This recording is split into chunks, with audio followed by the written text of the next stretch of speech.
Hello, I'm Dr. Sarah Heath and I'm a veterinary specialist in behavioural medicine. In this video we're talking about the CALM programme, which is a behavioural modification plan for dogs with separation related disorders, but also to be used for preventing those problems. And today we're going to be talking about the letter A.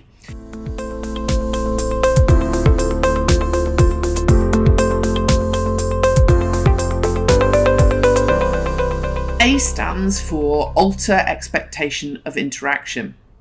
As caregivers, we love to be with our dogs. We like to spend time with them, both when we're awake and indeed when we're asleep. We enjoy their company. But remember that dogs need to develop realistic expectations of how often they can have people with them. We need to go out to work. Sometimes we need to go to the shops somewhere where we can't take the dog with us. So realistic expectation involves time when all dogs need to be alone. And we should start the introduction to this process as early as possible.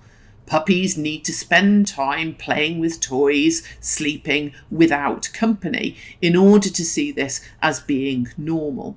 Having company for dogs is not only important in terms of just social interaction, but they often ask us for information about the world they're in. They look to us for guidance as to whether a situation is safe and secure or whether they need to be worried.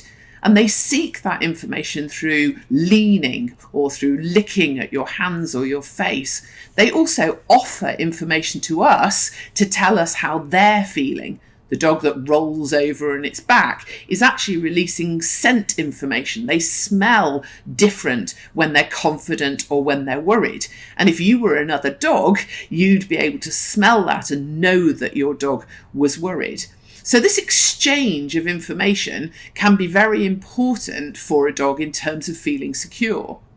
So if you're not there, if they've got to rely on you in terms of being the source of that guidance and then you're not there, they're likely to be worried.